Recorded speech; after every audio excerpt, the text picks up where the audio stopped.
Isus je ispričao priču o čovjeku koji je bio pretučen i ostavljen na cesti. Pokraj njega prolaze svećenik i levit. Vide ga, ali ga zaobilaze.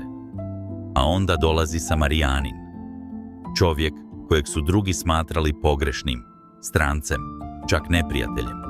On se zaustavlja, previja rane, troši svoje vrijeme i svoj novac.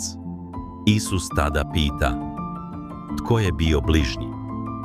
Odgovor nije onaj koji je znao zakon, nego onaj koji je pokazao milosrđe. I tu Isus pokazuje što znači biti bližnji. Ne pita tko je u pravu, nego tko je bio spreman stati.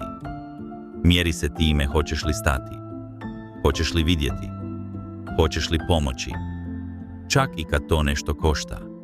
Zato Isus završava jednostavno: idi pa i ti čini tako.